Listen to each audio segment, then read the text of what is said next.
means that the world know the truth. Expose the lies, study the bloodlines, the aboriginal meanings that the world know the truth. Expose the lies, study the bloodlines, the aboriginal tribe. For the Spanish, the Dutch, and the British robbed. Saying we was from Africa and stole a birthright. That's a trick move, something that a 34 would do. Claim the nationality of the land, you get screwed. So we studied the background, the treaties you wrote. Fake as history, I ain't go over here on no boat. Frontin' like you indigenous to the land, you disgust me. The tomahawk back in our hands is getting ugly. You run around screaming black power, cause it sells to the truth. Rivers filled with a bull and high hell. Native Americans but hurt, can't tell, cause they know damn well the relatives ain't real. Respect the aborigine, this land is all you know, you all. You still a guest, motherfucker. I have one little, two little, three little Indian grandmas, but society keep killing them, telling them, I have one little, two little, three little Indian grandmas, but society keep killing them, telling them,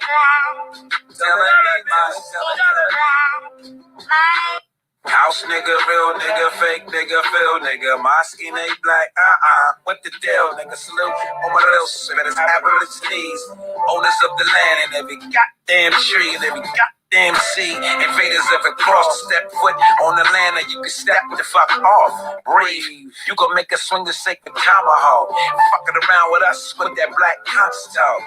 Fake bricks of slave ships, that's the reference. Brave with African blood, you gon' need more evidence. I'm American, Aboriginal, Indigenous, you broken DNA test. That shit is rhetoric, stay woke. Aboriginal, get out. You civil rights acts, all you can eat, big out. And Stockholm syndrome, mix gets out. Phoenix Moon got the antidote, get that shit out. Meanwhile, rapping about my birthright, fuck a freestyle.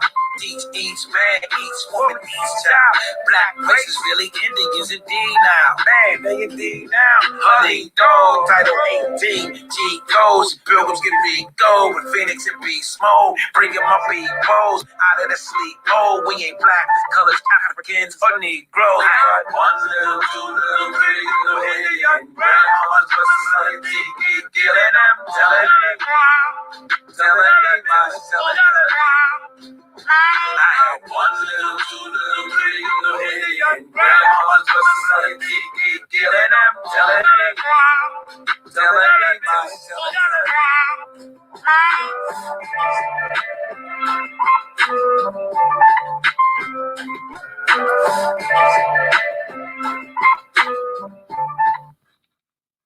Halito, Shemachukma, Oshio, Dohitsu. What's up, beloved ones? How's everybody doing? What's happening with y'all? What's going on, beauties? Hey T, congratulations on your breakthrough, sugar. That was dope. That made me smile. There was so many things that's been going on, but I definitely want to send my condolences to the beloved ones. They know who they are. I'm wishing them nothing but comfort and through their time of need. Young couple had a little tragedy going on in the American Indian community. I want to send them some love.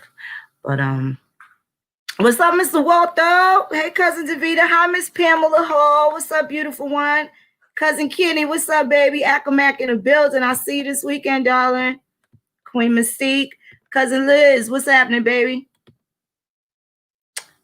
What up, Star Strike? Feather Sun, Summer Rain. How y'all beautiful ones? What's up, Amalucan Indians? Everybody good? Everything healthy? That's what's up. So I wanted to run through a couple of maps. There's a little confusion. I know I talk about, 13, 14, 15 colonies and stuff like that, but I don't think people really understand, about West Florida, East Florida, the different regime changes in a really short period of time where it was, of course, occupied by the Spanish and French. Spanish and French, that's like New York, New Jersey, New York, Connecticut. Like they, you know what I'm saying? They're like right there. So anyway, there's different times, periods of occupation where it goes from Spanish control into British control. just short of the Revolutionary War. So it didn't last too long, but there was some British occupation in the 1700s that led to a bunch of people from the other colonies going into colonies 14 and 15, which was East and West Florida. So I think Pensacola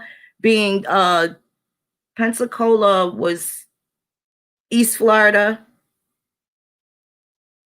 and I can't remember exactly what was West Florida. But when it was under Spanish, and that's under the British regime. Excuse me, you got St. Augustine, right? And then you also, and that was West Florida, and then under the Spanish regime. And then also you had Mobile, which was Alabama, but Alabama didn't exist at the time under the Spanish regime. So you have two different places to look in different archives. And there's different types of maps and cartography that you can, I love to cut my teeth on cartography and maps. I've always been really good with geography and being able to, place different places in the world, what they used to be, what they are now, before and prior to incorporation and things of that nature. So I wanted to show a couple of maps, and there's some things from the 1500s, but I don't know if people realize that in certain places, prior to them being incorporated, like I think there was a place called Nuremberg. So when they're speaking in the British archives of Nuremberg and the River May, they're talking about Cape May, New Jersey. And this is in the 1500s, prior to the Hudson Bay Colony. This is, during Verrazano and various other people that had came visiting North America after they had already started. The Spanish had primarily started occupying, all of those what they now call Latin American colonies. So what's up, 2020? What's up, beloved? Hiya, Harold. What's up, baby? How are you? So that's what we're going to talk about. So I got a couple of tabs here. I'm going to pull up the British archives. I got the Spanish archives. Let me tell you, you can, if you do it in Google, I like to use Firefox. I use Google Chrome, but I use Firefox also. I generally have like 50 tabs open on 3 different Firefox windows and 20 tabs each on 3 different Chrome windows and stuff like that, using different browsers based on, that's just kind of the weird way that I research. And my computer, I have a computer that allows me to do so, even though it is totally unhealthy for me to do. But okay, so let me get, also, I'm going to come back a little later. I want to finish the other parts of the Alabama Constitution. And talking about the Alabama Constitution, let me just mention, if you get a hold of the 1819 copy, that's not the one that they use now, but Alabama was incorporated in statehood in 1819. A lot of things transpired in that area. That probably would be the start of what people know as slavery in Florida, if any, for a very short window. So this is what, we're gonna go into some details of how there really is no such thing as Seminoles. They pretty much are Creek, Choctaw, Chickasaw, and Cherokee descent. Even Arkansas was a people. Definitely a people in those general areas. So I want to show, I have a map that's also going to show how Louisiana was just this really, really broad area. And it also shows that Governor Granville, whose Granville, North Carolina is named after, this huge, huge tract of land that he had from the Mississippi, pretty much over into the Eastern Shore. And there has a bunch of other cool little details and stuff too. So hold on. What's up, Mizak? What's happening, beloved? Kim folks in the building. What up, baby? Hi, Raphael. How are you? Halito. So hold on one second. Let me get to that. Grand Rise, James.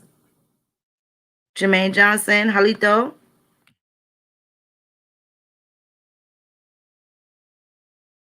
L. Austin. What's up, beauty?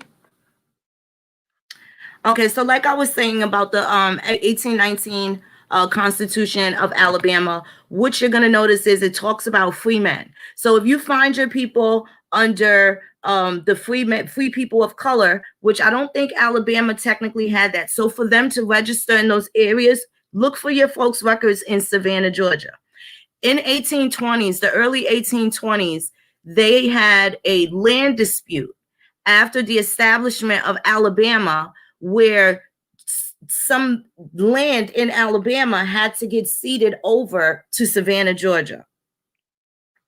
And I know because I actually have a grandmother that when they incorporated it, she had there's like a cemetery that a lot of those, that particular bloodline is supposed to, they're also supposed to be buried over there in that cemetery. She with the what do you call it? Not the almsman, the ombudsman of the city of Savannah in like the early 1800s or something like that.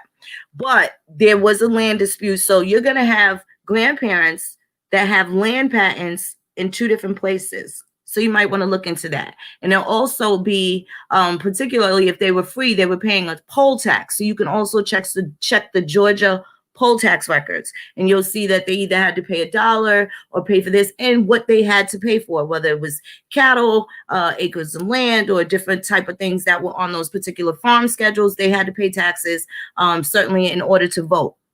And it's a good idea to also check the courthouses around those particular things. And the reason why I say that, because you can see the courthouse records and see the trouble that they had even on their way to the polling stations, right? There was one record, I did somebody's genealogy and their grandmother got hit with a bottle. There was a few people that got hit with bottles or flying objects, and the person that hit them, the white person that hit them, nothing happened to them. Well, they got out like a nickel bail or something like that. But the person that was actually bleeding and probably required freaking stitches had to pay like $2, $3, $4, $5 to get out. So there's some little shade and stuff going on over there. Hold on, let me pull this up.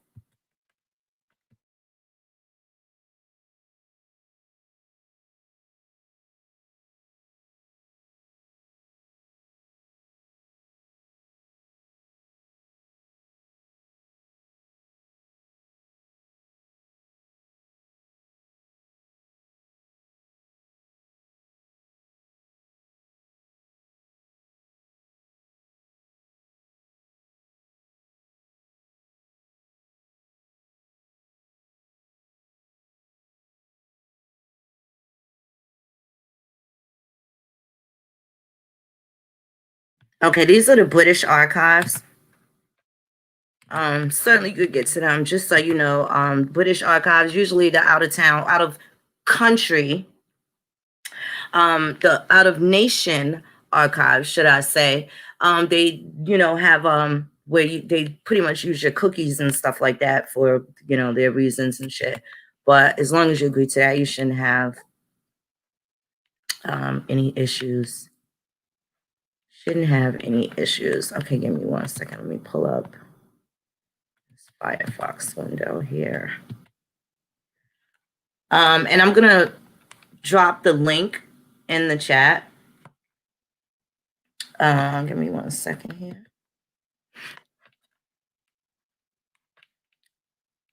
I'm gonna drop the link to the chat in case you guys want to jump on the build. And then I'm also gonna drop the link of this document that we're gonna look at.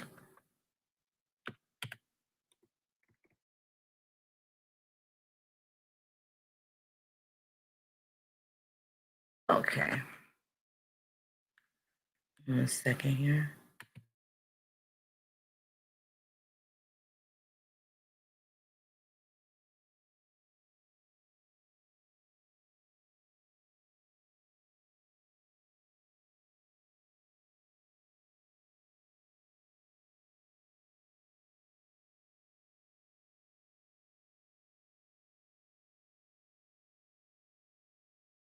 And if you haven't done so already, definitely get your tickets to see us and join us at the Accomack Indians Indigenous Summit Council or Council Summit. This is the 2nd annual. It's going to be super dope. More information is certainly on the Accomack page on Facebook, as well as Eventbrite. There's two different dates. There's a Unity in the Community. And then there's followed by a 2-day event, which is the actual Indigenous Indian Summit Council. or council summit, excuse me. So you can find more information on No Grandma Killers also.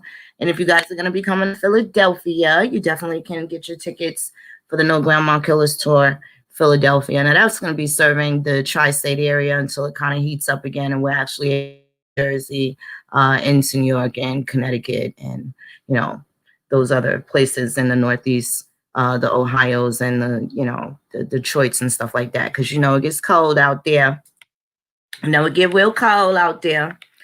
So yeah, that's nograndmakillers.com. Definitely, if you're feeling charitable, you can certainly bang the Cash App. Bang that little old PayPal. It ain't gonna hurt nobody. It'll certainly help though. It works if you work it, baby. And it helps if you work it. Do the right thing, like Spike Lee. Okay, so this is the second page of notes, and I'm going to show you guys what catalog it is. I'm also going to drop the link for that for you. And this is the British Archives. So again, it may ask you, because I already went through, the cookie thingy and all of that other stuff. So hold on 1 second.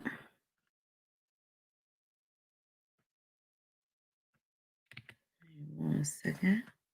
Gotta get that up there. How about that? Let's do that there. And un momento. Okay, so here, let me drop this link in here. We have to. There you go. Okay. So this is the British Archives. This is a portion of it, British History Online. There's another side that you can use, but in order for me to be able to view this without actually having to use a different site or a different paid site, which you can, but I chose to go straight through Great Britain. So now this is Calendar of State Papers, Colonial, America, and the West Indies. Volume 1, 1574 through 1660. And it's important that you look at the state colonial papers, even involving the Americas at all. When you see the colonial state papers, especially through the British Museum, you can kind of tell what territory they had, but you see how long it took them to actually occupy and get North America jumping. Right? They struggled even with the small Caribbean islands, with the wars that were breaking out, the different treaties and stuff like that, and the multitude of tribes that were there. So they made it really hard for them to do business with outsiders, and they kind of dominated the labor market amongst themselves. That is something, if you notice the difference in the work ethic of the Caribbean versus what they say is the American. Now, some stereotypes are absolutely true. Not all of them are, but some stereotypes are. And historically, these are some of your reasons why. So they dominated a lot of these markets for a very, very good period of time. And this is, let me see. Now, these are originally published by Her Majesty's Stationery Office in London. These volumes are from 1500s to 1660. Published in 1860. So a whole 200 years later. Let's see. Okay, so it says this is approximately 1574, points set down by the committees appointed in the behalf of the company to confer with Mr. Carlisle upon his intended discovery and attempt in the northern parts of America. The committees are well persuaded that the country is very fruitful, inhabited with savage people of a mild and tractable disposition, and of all other unfrequented places, the only most fitted and most commodious for us to intermeddle withal. They propose that 100 men be conveyed thither to remain 1 year, who with friendly entreaty of the people may enter into the better knowledge of the country and gather what commodities may be hereafter expected from it. The charges will amount to 4,000. I don't know if it's pounds. I can't determine that. The city of Bristol having very readily offered 1,000. The residue remains to be furnished by the city of London. Privileges to be procured by Mr. Carlisle for the first adventurers, also terms upon which future settlers will be allowed to plant, in the patent to be granted by the Queen. Liberty will be given to transport all contended to go, who will be bound to stay there 10 years at least, none to go over without license of the patentees, neither to inhabit nor traffic within 200 leagues of the place where the general shall have first settled his being and residence. The names of the committees are Alderman Hart, Monsieur, that means Monsieur, French people or whatever, Spencer, Will, Burrow, Hodison, Towerson, Sleen, Stapers, May, John Caslin, and Leake. In domestic correspondence with Queen Elizabeth, volume, I don't know, 150, number 63, will be found a petition to the Queen dated March 22nd, 1574, to allow an enterprise for discovery of sundry rich and unknown lands, fatally reserved for England, and for the honor of your majesty, which is endorsed by Sir Humphrey Gilbert, George Peckham, Mr. Carlisle, looks like a Sir Richard Greenville, and other voyagers. So let me just get to the second page. Joe 47, what's up, beloved?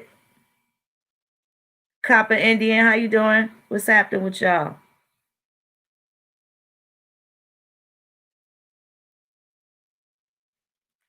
Oshio Safa?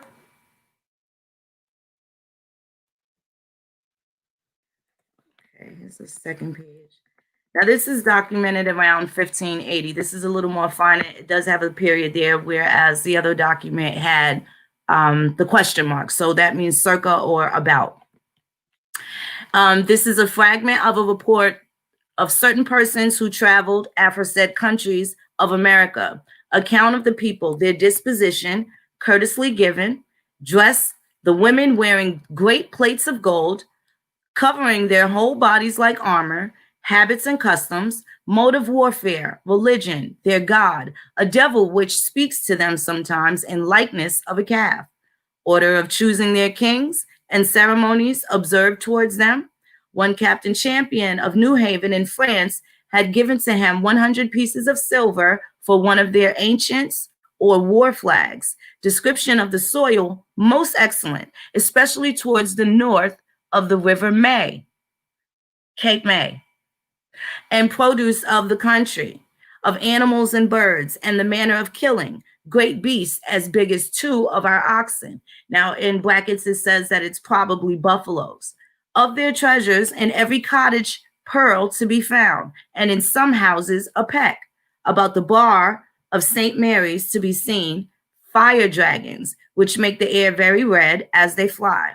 The streets broader than London streets, banqueting houses built of crystal with pillars of massive silver, some gold.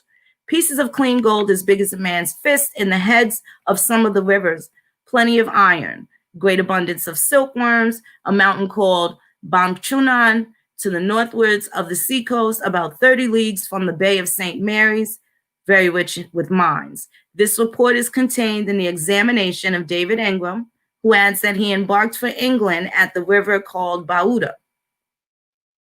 Then followed by a report of Verrazamis, Jacques Cartier, John Barrows, Annual Tevitt, and John Walker.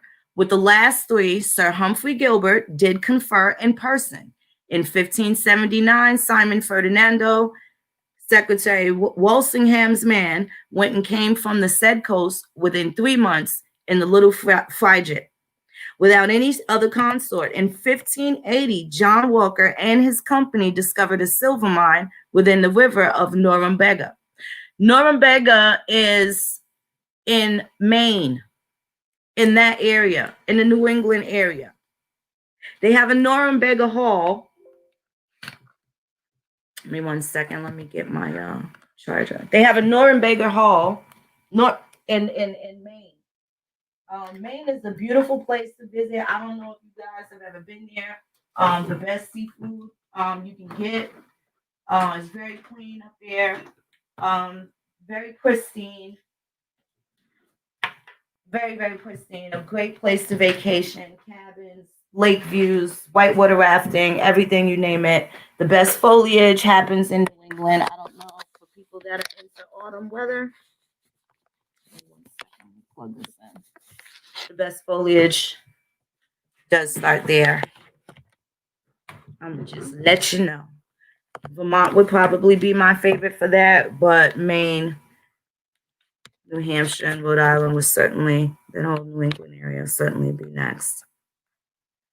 Okay, so plenty of iron, great abundance of silkworms, a mountain called Bankunen, to the northwards of the seacoast, about 30 leagues from the Bay of St. Mary's, very rich with mines. This report is contained in the examination of David Ingram, blah, blah, blah. Hold on. Okay, so let me go down here.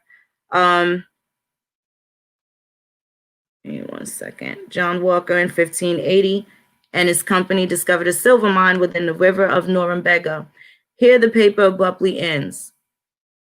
Queen Elizabeth granted letters patent to Sir Humphrey Gilbert to discover and take possession of all remote and barbarous lands unoccupied by any Christian prince or people. And this is the reference where you can find the correspondence of the Queen's papers. So if you ever want to check out those journals, you definitely can. There's also always going to be spicy meatballs in there. I actually have some from King James that I'm going to be going through specifically because I want to be able to place a lot of the Indians that I know were in amity and commerce with the British Crown and with these different monarchs. You'll be able to place them in some of those documents, especially the headmen, regarding them taking trips, going to Europe back and forth and being educated and stuff like that there.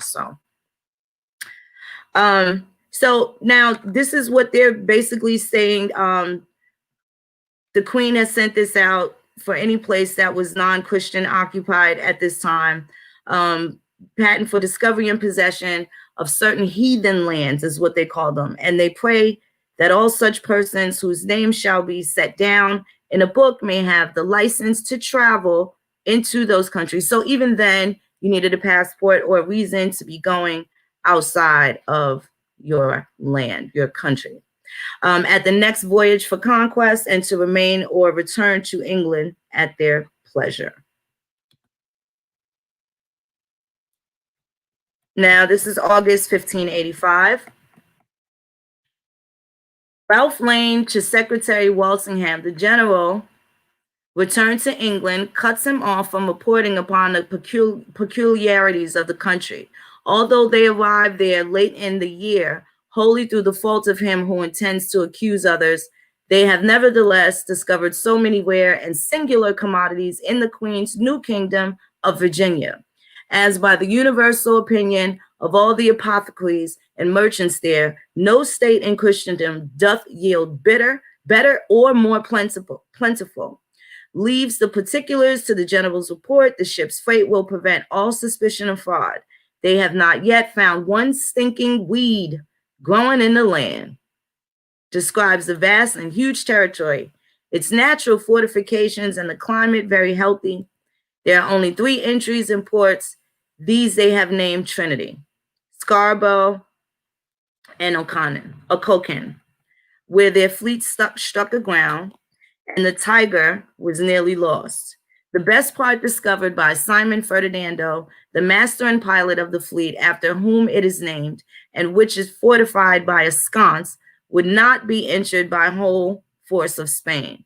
Account of their soundings, has undertaken with good company to remain there, resolute rather to lose their lives than to defer possession of so noble a kingdom to the Queen, their country, and their noble patron, Sir Walter Raleigh, through whose and his honors most worthy endeavor and infinite charge and honorable entry is made to the conquest of, is assured they will by this means be relieved from the tyranny of Spain and their enemies, and papists will not be suffered by God to triumph at the overthrow either of this most Christian action or his poor servants in their thorough famine or other wants.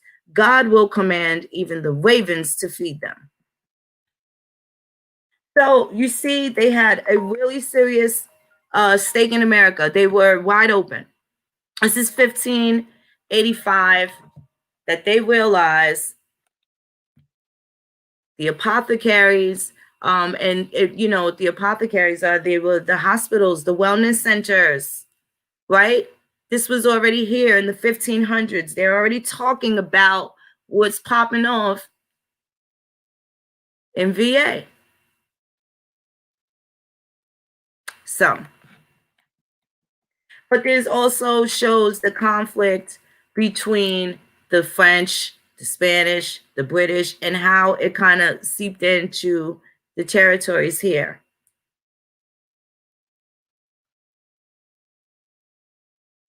Different territories. So if they were talking about being relieved from the tyranny of Spain under the British crown, and then you know Spain and France sometimes they are the queen of more than one place, especially if they conquered them.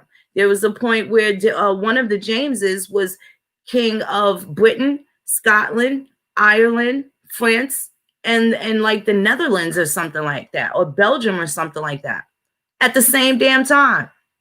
So while they write these stories and they're talking about conflict that we have with the French, ain't they the same shit as the Spanish? Who's different? Like, who's the killer? Tribes. Those tribes inciting riots amongst our tribes.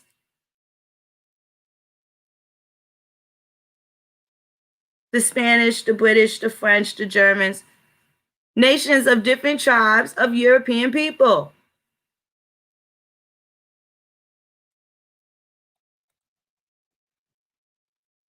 So, hold on one second. Let me get to the map. Let me show you guys.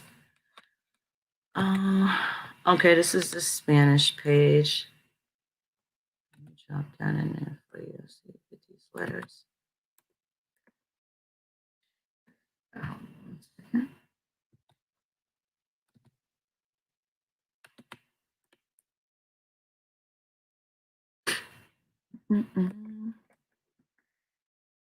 Okay, so I dropped that in the chat. On this side.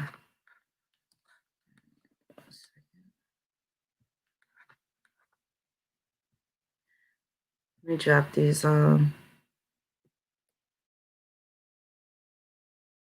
maps out there for you too. And this is cool because you can check out stuff in Mexico too. You know, you always got to teach people their history when they try to tell you about yours. So you want to check out the Manila Galleons and stuff like that. Let's talk about it. We can get to that. I'm giving you threads so you can create your own scholarship off of it, right? You ain't got to steal because I see there's a lot of bad information going out. I really should do a build on Claude Anderson.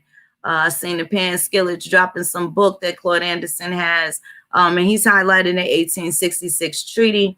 There's maybe some noble elements involved in there, but it's some bullshit. And I seen this meme going around, and it's a lot of motherfuckers sharing this meme with this badass information, all for the sake of saying that they Indian.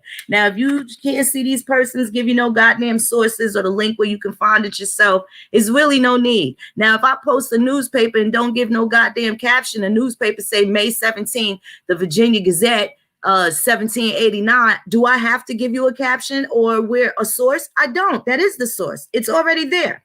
But for the people that just post these broad ass fucking statements and all this other shit where it is as if it's a lawful fact, you better check that shit out before you start sharing and loving and liking and loving and trusting the shit just because you think it belongs to the, you know, to the Indian.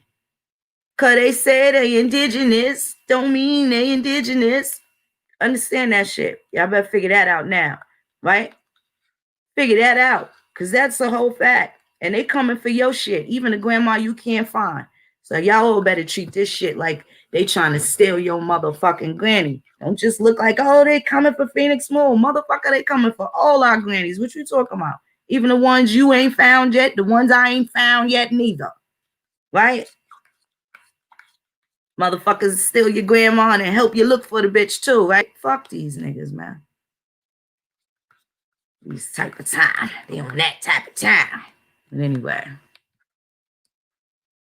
Anyway, anywho. So I dropped the link to those maps for y'all. Hold on 1 second. There's one in particular that I actually wanted to look at. It is this one here. Go.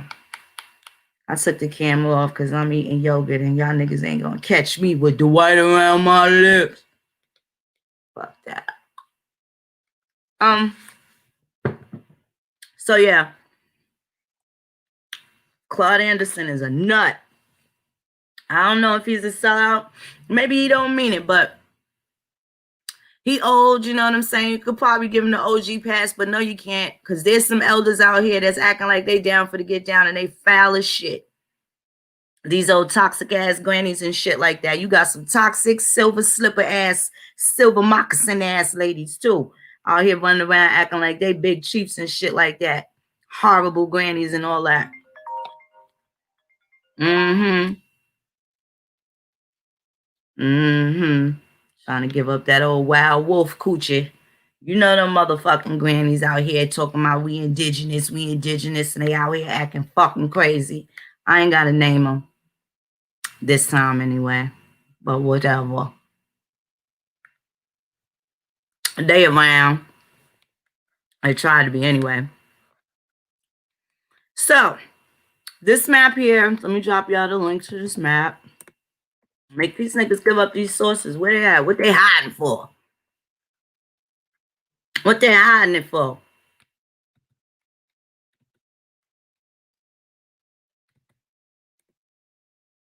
Drop that, bro.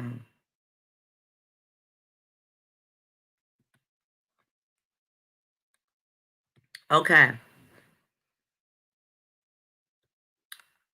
This is North America. Hold on 1 second. Let me try and get some of this so you guys can see the territory. Give me 1 second. Let me do this too. 1 second.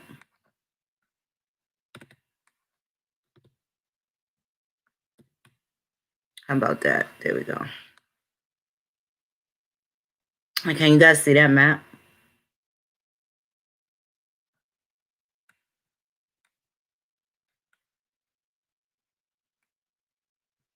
Let's see. Here we go. So this is of course, you know, this is the Nova Scotia area here. Gulf of St. Lawrence, Newfoundland. Now, there's also some different interesting details when you start to venture off and you look into what was I saying? What's the name of the place? Nuremberg. And when you look up those places, you'll see some of the coincidences where they talk about the Vikings and some of the Norse, perhaps Norse ancestry, a bit of Akkadian. A lot of people start to bump into those particular Canadians of also French descent, but they're also a part of the natural people that were there as well. These are before a lot of these imaginary borderlines and whatnot. And prior to Canada being the mainstay or the main name of it, it was definitely New France. So you had your Nova Scotia, your Newfoundland area here, and all of that. New Scots. Nova means new. So you had the New Scots here, which would still belong to Great Britain. You had New Britain over here in the upper right area. And then here you have your New France, this entire area leading up into Quebec, Toronto, of course, Detroit, Illinois. And then it talks about some of the people and place names that are occupied here as well. So, of course, you have these grand areas where the Iroquois are, but I want you to look at how remarkable and broad the area for Louisiana is. Let me, on this particular map. So there really is kind of like no Ohio yet at this point, and this map is from the 1700s. You can see Ohio is there, and some of the people that encompass that area through those Great Lake regions. However, most of this is still into Virginia territory. And then you have this great area that still was all Six Nations, what we now know to also be Detroit, Ohio, and certain points of Pennsylvania as well, leading all the way into where we know now as Canada.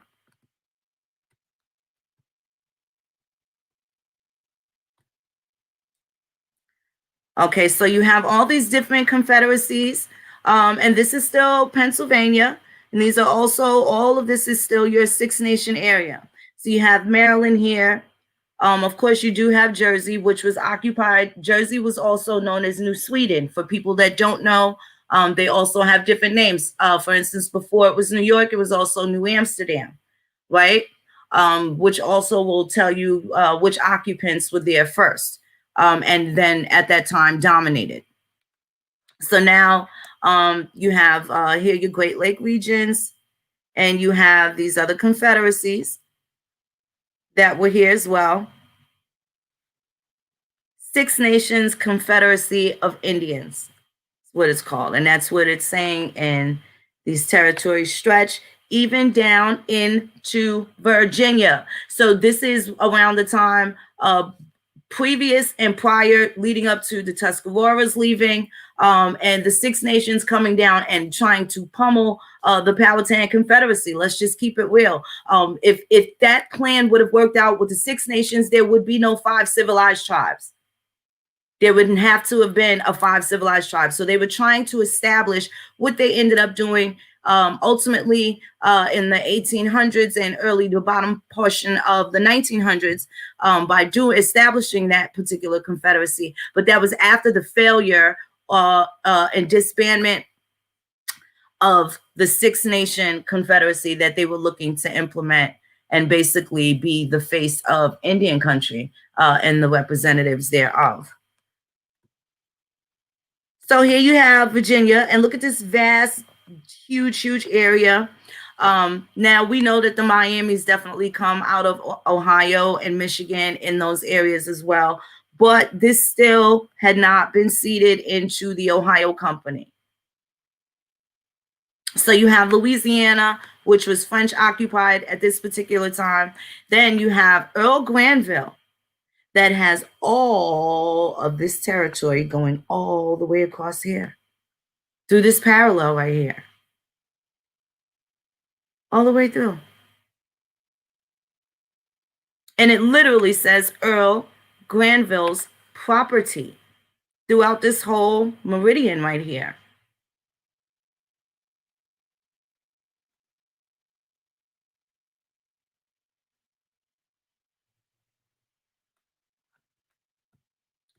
So you see this broad area of Louisiana, and then you have Florida. Now down here, it'll tell you that that's the boundaries of Carolina still, even up until this point here of Florida. So you have your Carolinas. You do have your establishment of Georgia. Now inside the fine print, they do have Choctaws here, Creeks, definitely in here in Ohio, right here, right there under Virginia territory. You see Ohio here. And they have Cherokee all in the Appalachia coming over here into the Carolinas as well. So all of that makes sense. But when people get caught up, now you notice there's really no Kentucky here. Of course, there's no Alabama at this point.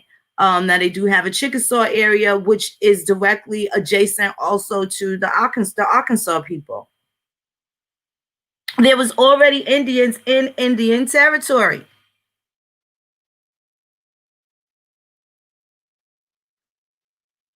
They did not move Indians into barren land.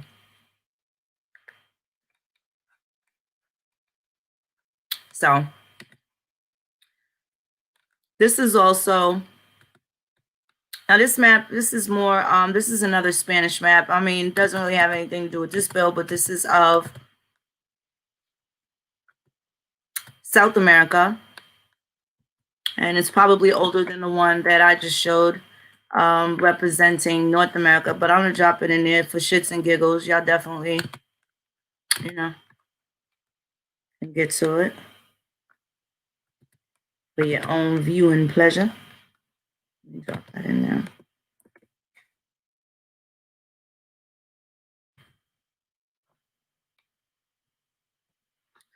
Okay, there you go.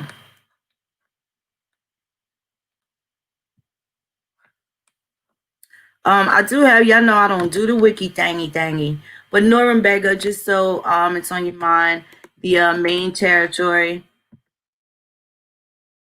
I should get to that. So y'all don't it stay fresh in your mind regarding the build in these digital maps. Especially when you go into the foreign archives. So for instance, if you want to do extensive research on New York, you will have to go through New Amsterdam Dutch records. You'll have to deal with some Dutch records. Same thing for a lot of the places in the Caribbean, particularly like the St. Croix. Do people realize that a lot of those records are in Dutch? So even though St. Croix is actually like a French name, the first occupation of the land that must have dominated was most of those languages, most of those people from those different colony nations. So you definitely want to check those records. If you look at the hurricane relief records for Barbados, you can find a lot of those in Great Britain under the colony that they were forged under. Martinique, you want to look at the French, right? Aruba, also Dutch. Any of those nations. So you have to be careful with the Caribbean. You're going to have to, do a double and triple take specifically because it could have been a window where Jamaica was absolutely occupied by the Spanish, but people are more familiar with it being a British colony. So, but they were once occupied by the Spanish for quite a long time. You have Spanish Town, you have places that are still named to this day in Jamaica after those Spanish names. And as much as they try to hide the history between Dominican Republic and Haiti, their history is very much the same. They can't really separate that until up until the point where Trujillo came. And it just became more dominated. And of course, the light, bright, damn near white theory of Trujillo, who had some serious issues. He used to bleach his skin. He was such a character. And his role that he played, with dumbing the people down and the discourse. Just the dot on the island map did all of this turn up through the what we know to be the Haitian Revolution. And here it is, hundreds of years later, they can't even get along on the same damn island. So it's just interesting how people just assume that everybody here in the United States portion of the Americas got their ass whipped and all of their land taken. And then still don't realize you got to know that that's a lie. It's because all of the people of the Caribbeans did a whole bunch of ass kicking, right? And still kind of ended up oppressed. So you got to know that there's something wrong with that theory.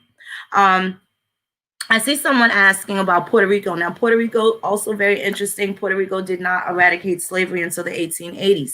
But when you look at those records, they still call people Native American, right? They call them Borican. Some of the records. They will also say Negro because they're coming from a different Caribbean island, other territory within the Americas, and they're listed as Negro. But if you look at the place card of some of the people, when Puerto Rico was still spelled Porto, when you look on the records and the documents, birth certificates, baptismal certificates, church records, you will see that they call them Negro, and their description is dark. But on the face card for like ancestry or even family search, it specifically says West Indian, or it will have Native American or American Indian.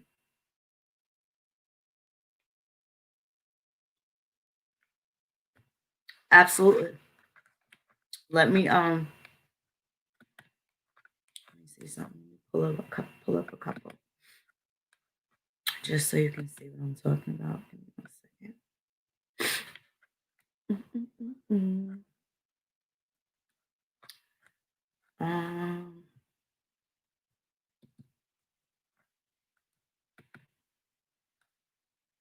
One second, Alex. Let me get an example for you, beloved.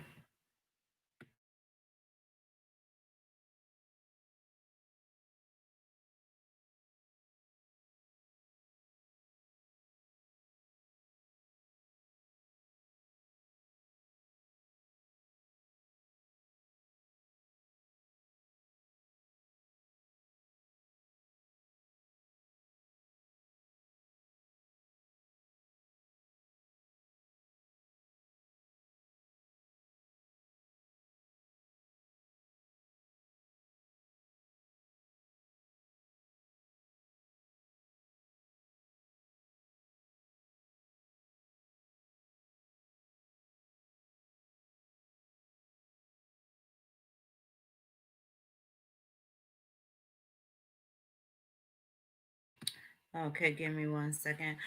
Cherokee territory, beloved sister, girl, them records in Cuba is different. Now, Cuba perpetuated slavery a lot longer, and they kind of got turned up as everybody else was winding down. So a lot of people don't understand, and they like to blame so many quote unquote Africans as being attributed populations to Brazil, but they still don't realize where did the other Moors and other people run away from for those years. Now, King Juan, or John, should I say, of Portugal, moved the throne to Brazil somewhere around the 1860s, 70s, or 80s. Might have even been before that. But how does that would be like their Washington, like how Washington DC is to the United States, the capital, then the capital of Portugal ended up being in Rio de Janeiro, which is like completely weird, but that's another story. Definitely a different intricate, interesting thread to build on. But certainly I can't go down that slope, especially if I don't find an ancestor down that road. I don't really go down a lot of doors unless it's provoked. So if I'm looking in some specific place, for somebody else, especially if I was doing somebody and they come from Nicaragua and had some Peruvian ancestry, which was kind of hard. But it helps you to look in other places. You learn of different records, what they're called, different genealogy volumes that actually hold a lot of answers. For instance, you don't necessarily, that's how I bumped into the free people of color in various American nations. They definitely had them. They had enclavos, which is enslaved, and they also had free people of color too. And it specifically tells you who they are and where they're coming from.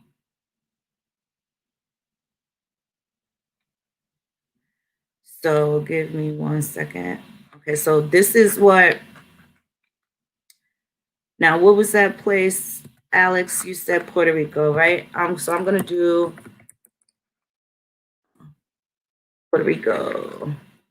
And even when I spell it that way, look what it populates here on Ancestry at this point. It does allow me to do that, but it claims it as U.S. territory. You see that on that drop-down list? Hey, Jomar, how are you, beloved? So let me get like a general age 1820. Somebody born in Puerto Rico 1820. I'm just going to do a vague search so we can look at some of those records. Okay, so look, now these will tell you U.S. Virgin Islands, Danish slave records. Now this may not have been what they are, but there may be some sort of ties. Maybe he went through a Puerto Rican port. I don't know. We don't have to go that far into it, but just so you know, it will always populate records that may point you in that same direction, right? So now these are going to be completely Spanish records. So this particular person's name is Soledad Torres del Valdez, right? Juan Valdez. Everybody know Juan Valdez, right? The coffee man. not necessarily here in Puerto Rico, but this is, and they're also going to list it as a, now they're listed as white, right? So relation to the house, jefe, he's the boss of the house. Marital status, viuda means widow, father's birthplace, Puerto Rico, mother's birthplace, the same. So it has these particular people listed as white. This man was born in 1821 in Duque, Naguabo, and they have him listed as white. So let me open up, and then they're also labeling this a 1910 census, U.S. census. How they can add it now is quite interesting, how they do that. So, of course, they still have your polling districts and everything, and these records are going to be in Spanish. These may actually be translated just for the, nope, they're actually going to be in Spanish. Let's see. Sex rate. So everybody else here, born in Puerto Rico. Now this person is black, right? Jefe. Now, did it not just list him as white? Did it not just list the same man as white? This is Soledad Valdez, right? Look at the name. I'm going to hover over it. Soledad Torres de Valdez, right? And it calls him the boss. And there's a little, I don't know if that says DT up here, but there's something here in perhaps in parentheses, well, not even in parentheses, just something over here in the corner. And of course, it calls him head of household. Hijo, hija, daughter, son, daughter. But look, it has him as black. It has them as black. He's white, and everybody else is black. Is that what their W's look like? How? You see how they changed that? Look, we wasn't even trying and found this shit. Look at this. Everybody born in Puerto Rico. Now, the colors that are highlighted, we'll check this shit out. On the face card, it says that they're white. This is not a W. They changed it.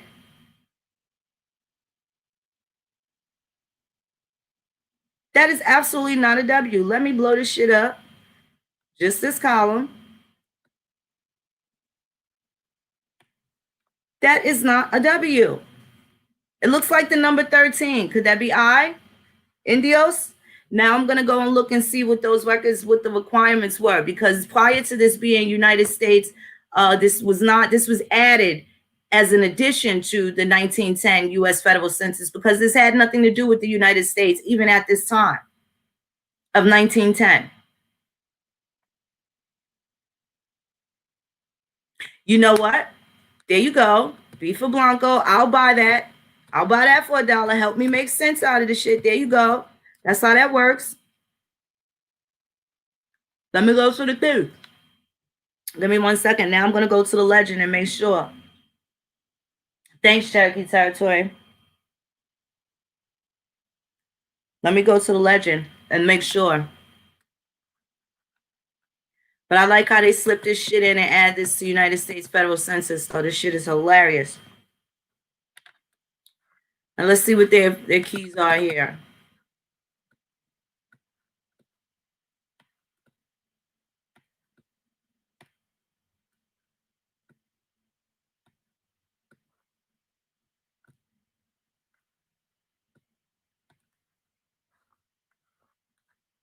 Okay, here's the legend right here. Ask how many years they were married.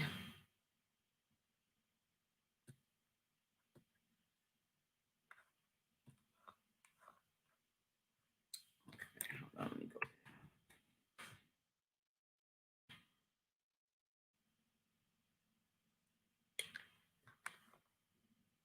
There you go.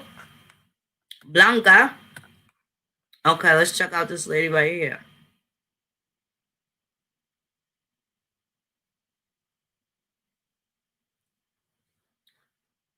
They got a lot of details. It's given a direct street address and everything here. for 1910, even in Puerto Rico. And these are centenarians. You notice I put in 1820 in the search query. So at this point, it looks like it's populating a lot of centenarians, people that live to 100 and beyond.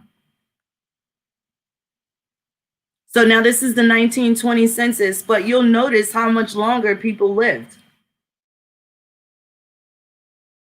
Now, even though they're white, these are also could be descendants of your free people.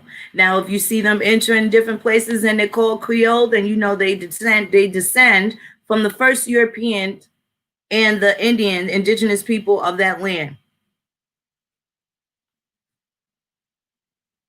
depending on what time.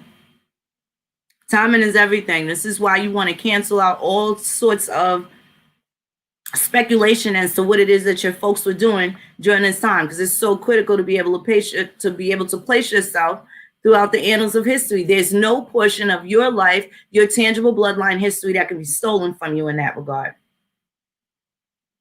So the Puerto Ricans had white status, even if they were chocolatey, Wesley Snipes color. Right? For a number of years, we know that there was a big old birth certificate scam that recently just collapsed during the Obama administration with the Puerto Rican birth certificates that they were manipulating and committing all sorts of fraud through for a great number of decades. I don't know if people remember that, but that happened under Barry Obama. So look, this person looks like, let's see what this one says. This is Pedro Ramos Armenteros. Let's see what it says. Now it's calling him African Black. It doesn't just say Black, it just says African Black. So let's see what they're talking about here. But this is kind of weird, right?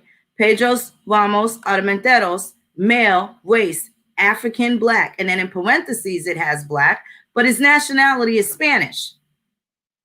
And he was born in Cuba. Isn't that interesting? So they're calling him African Black. His nationality is Spanish. Why would his nationality be Spanish, though? This is interesting.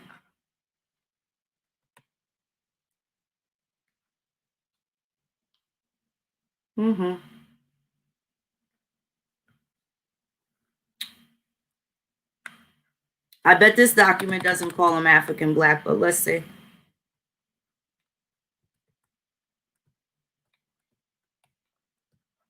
You got to stay here with the translator with this, baby. Let me tell you. Okay, here's Mr. Ramos right here. 89 years of age. Married, occupation.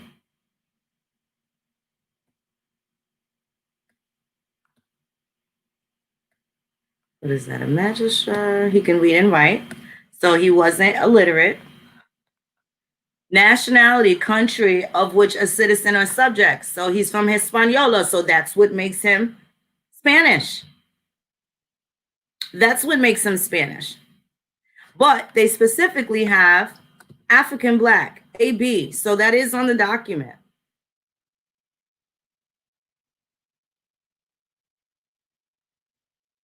That is on the document. So the AB does stand. AB, race of people. So not only does it distinguish the country of origin or citizenship, rather, right? Not even. It has citizenship and who they're subject of. And then it also lists the race of people. So now here's another person on this particular document. And this is Eduardo Martinez. This is a 29-year-old person.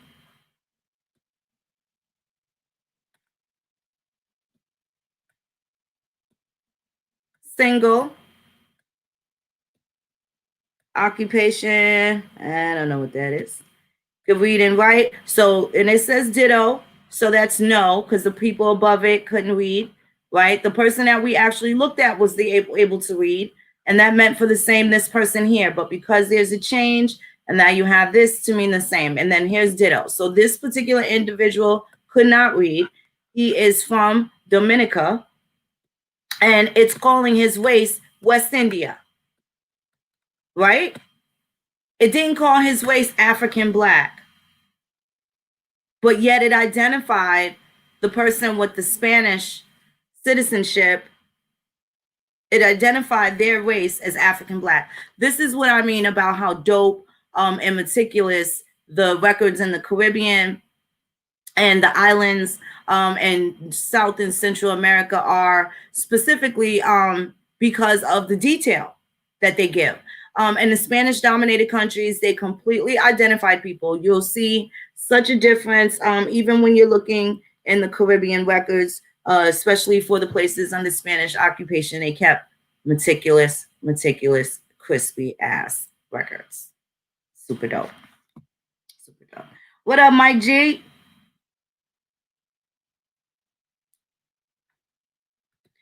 You know?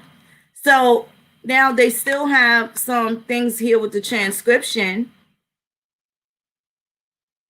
that look altered.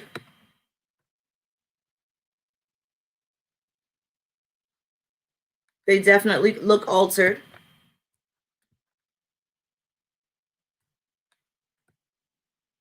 Okay, so this is the acronym for the look, and they did cross out Spanish for race of people. Ha ha ha ha ha ha. They crossed that shit out. City of town. So this is the town where they're from. Name and complete address of nearest relative or friend in the country whence the alien came. So now these are going to be good records because now it gives you either next of kin or kith, right? And kithship, of course, is a very close family friend that has ties to your connection, your lineal connections, right?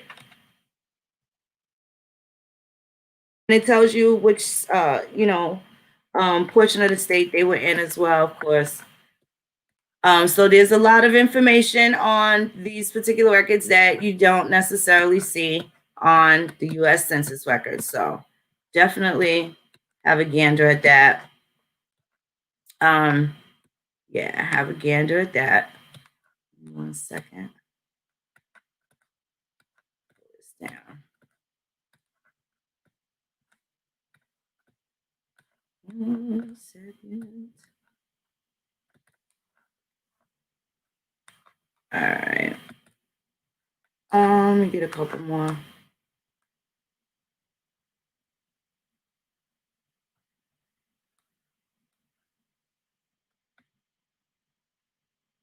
me get a couple more. Thinking out loud. What's happening, beloved? Copper Colored King. Seven God, my good brother. What's happening? Thank you, cousin. Thanks, Davita. So let's go through a couple more. Now, this person was born in Cuba. Oh, that's the same guy. Okay, hold on 1 second.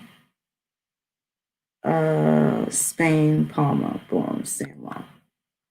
Let's see what this guy chilling on here. That's a passenger list. Okay, it's a good one.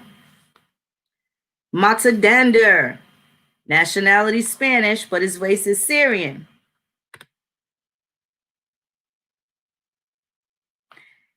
Yes, Cherokee territory. I'm still in Facebook jail, honey. They gave me 30 days. I'm going to get them motherfuckers 32.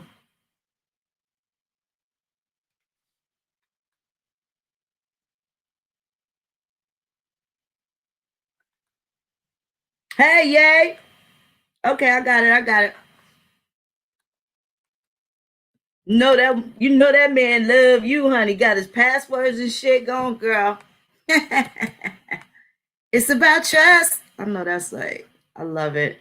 Y'all so cute. Tell my nephews I said grand day to them. Grand elevations. Okay, so let me see. Renzo, what's up, baby? Okay, so where is homeboy at? Now, called him Syrian. So I guess he shouldn't be too hard to damn find, right? This person's Italian, even though their nationality may be something else. So this is pretty cool. Hold on one second. Let's find homeboy. Matadanda. What a name. What's in the name? Where you at, Matadanda? Boom. There you go. Oh, maybe that's Mateo. And he just busted up. But here it is right here on this particular line. This is going to be line 8 of this document. And I'm looking at Puerto Rico passenger and crew list. And this is 1901 to 1962. Certainly there's going to be different records in antiquity that you could check out. But this is the thread that we went into based off of the people that were in the chat that had some questions. So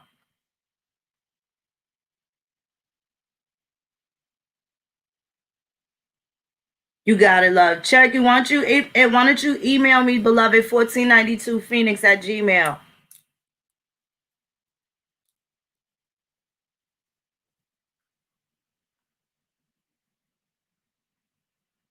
Tiffy, baby.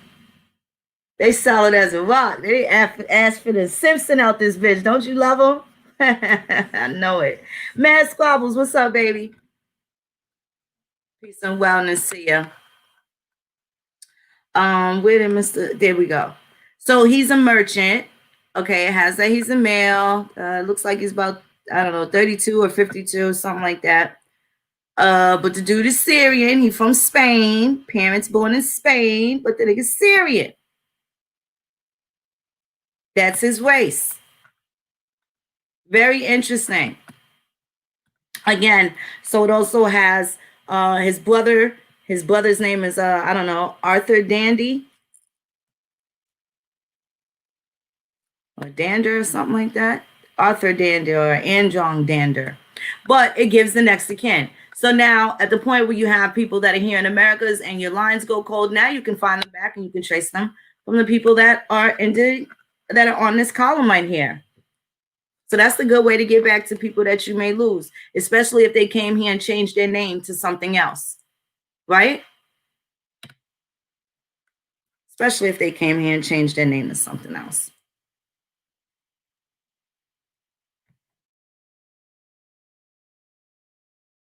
So again, and these are all from the 1900s. Let's see if there's some more in antiquity. What's up, T-God? Let's see.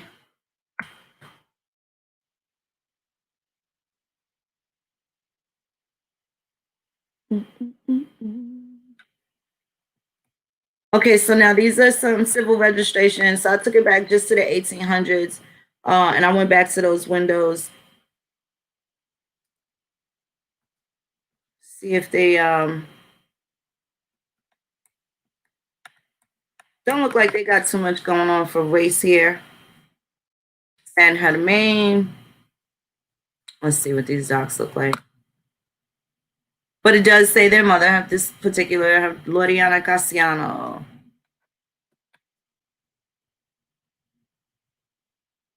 Pretty basic, just indicates female, male, who the mother is, and it's got some notes here. Of course, you're gonna need that translator, and this is colonial Spanish, so it will take you a little while to get through it. Of course, you have your regular keywords that you definitely know. They don't change, they stick out.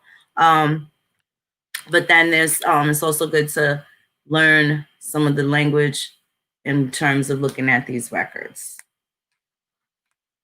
So let's see what they got going on. I did see another question, and y'all know I smoke a lot of marijuana, and I definitely forgot I would have to scroll up, and in the interim, roll up as I scroll up.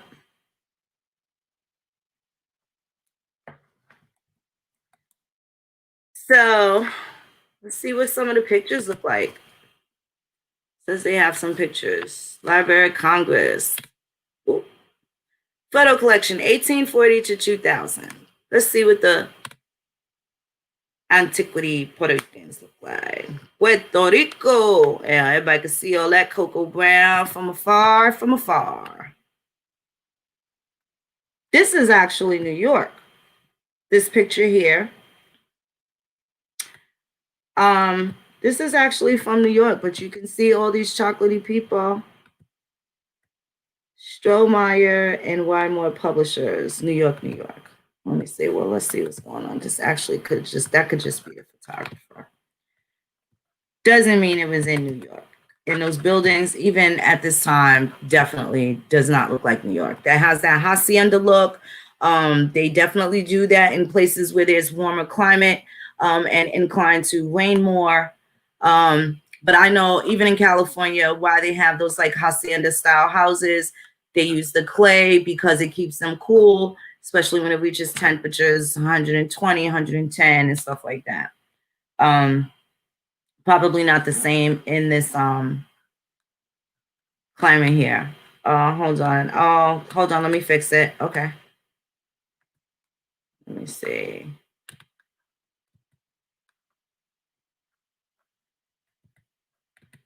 I'm glad I looked down. I was just freestyling. La la la la la. So this is the picture that I was talking about. Puerto Rico. And it's taken by some New York photographers. This particular company was out of New York and London and Canada, Toronto. And it looks like Ottawa also. But you look at the chocolatey, beautiful Boricans. I'm trying to get closer to us so I can see that date of the copyright. Commerce Street, Village of Cary, interior of Puerto Rico. So this is absolutely Puerto Rico.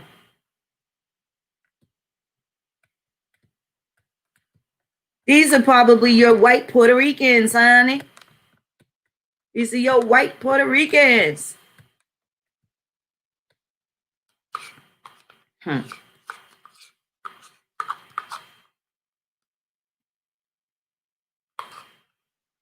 you guys see the picture of these beautiful people?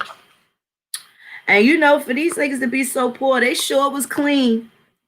They sure looking wearing white dresses and shit, looking all white ass dresses. They walking through dirt roads and all types of shit.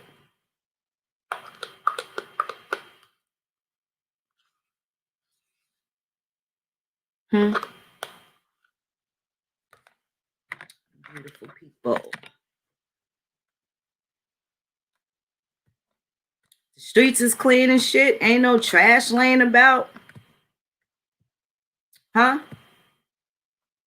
None of that shit. Look at this shit. Look immaculate.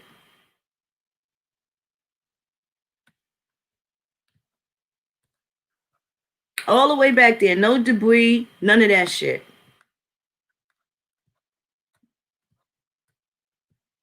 I don't think they had garbage trucks and shit, but then again, it wasn't a whole bunch of Twinkie wrappers and shit floating around nowhere neither, right?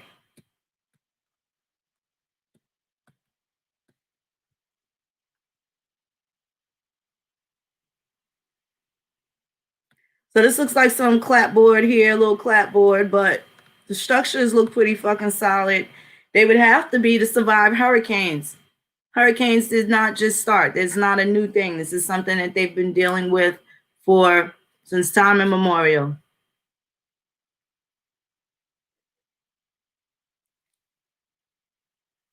Look like they got gutters, sewer system, all of that. Don't look like they walking around smelling no stinky doodle.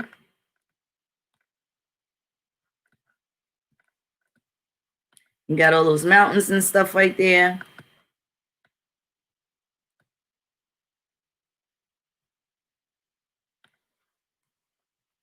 Nobody running around in loincloths. That's for sure. Let me see. Hold on. Let me go back 1 second.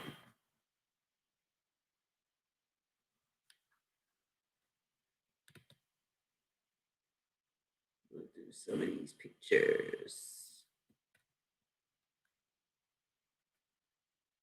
1 second.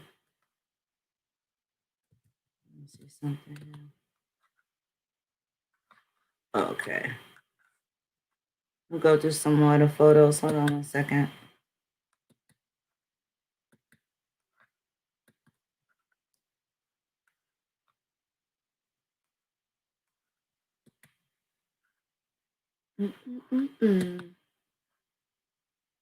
I do have a Cash App. It's No Grandma Killers. Thank you, Alex.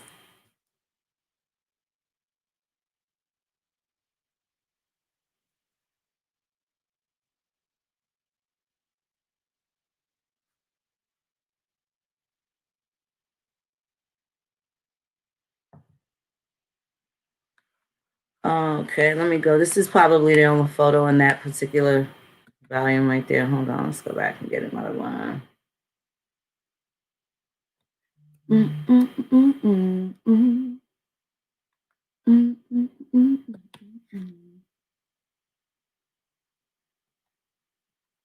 These are all picture results, so I'm just gonna scoop through and see what they got going on.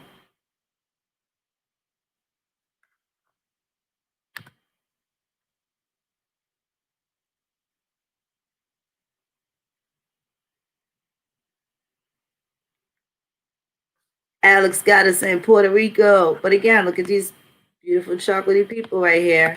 Now, this doesn't have the year on them. But as we've seen, they definitely have records. They definitely have records. And that's what's important, just for people to understand. Even if you don't know where the records are as of yet, just know that they have some and have at it. You got a whole lifetime to figure it out. Don't try and take on too much. Let it be natural, because if they don't want to be found, the ancestors will not be found for whatever reason or another. Got to tune in, and it definitely requires a spiritual connection. Definitely requires that, especially to have any breakthroughs. It's the power of manifestation involved, and the laws of attraction as well.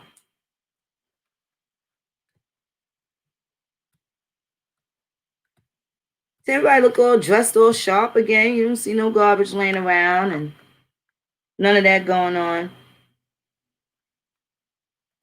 None of that going on.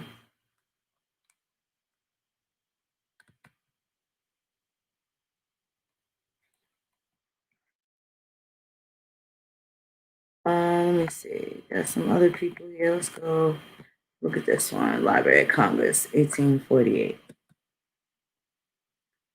This has a dissertation. This record contains unverified old data from caption card.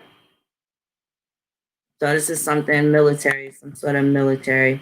American occupation refugees. Okay, so this is from the Spanish-American War. One of the pictures from there.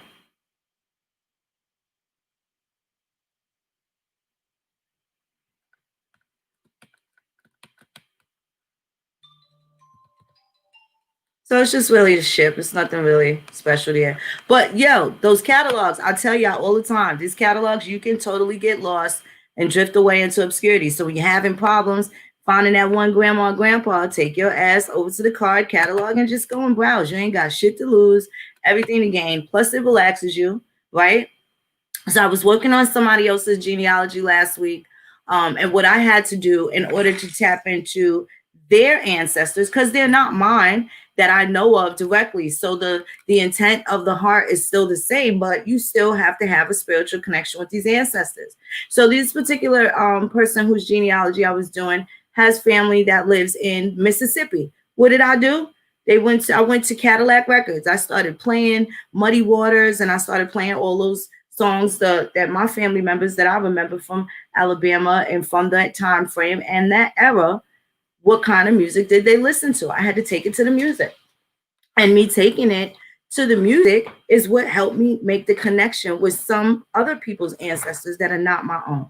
So that was super cool. But I'm telling you, you got to find your ways to get creative to make your connection with them. And I went through Muddy Waters and Billy Ray Bland to go get my people's joints. You know what I'm saying? So it's rather interesting. But I tell you, I tell you, that's how it goes.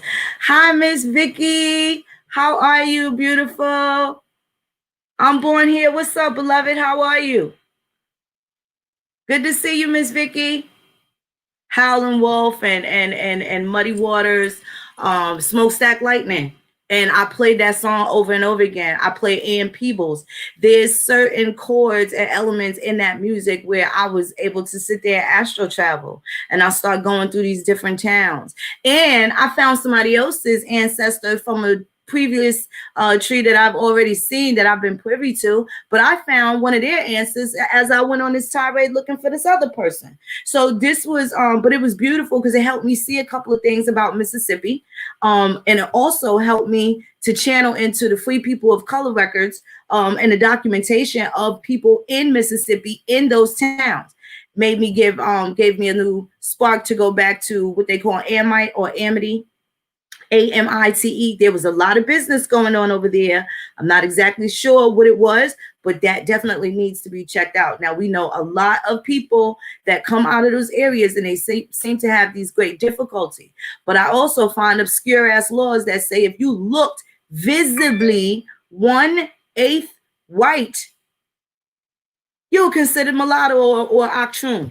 So that didn't classify you as Negro slave or mulatto. So they had those weirdo, case systems as well. But keep in mind what went for Alabama and Mississippi, especially if they're saying anybody called mulatto is an issue of Indian. Why are you looking for something that says that you related to Sitting Bull still?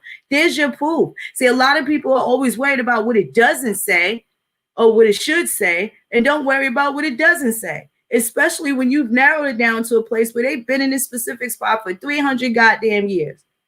And all you got to do is find one more person that has the exact same lineage to confirm exactly what it is that's happening. Still attached to the land. Nonetheless, whether or not you can say, hey, I'm from this tribe, the smack a nigga tribe, the cut a hole tribe, whatever, you still know you are Indian. Based off of the understanding that it came from your oral history. Starting there first, right? Starting there first. But is niggas gonna get mad if they find a Polish grandma or African grandma? What, you gonna hide her now? You gonna feel less Indian because you found one Polish grandma? You ain't the Indian you was yesterday because you didn't have a breakthrough and found out grannies from fucking Prague Republic, huh?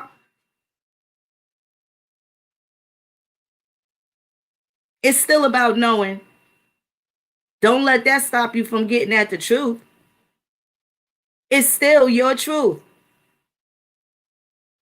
And it's okay. Everybody got to get to the bottom of it.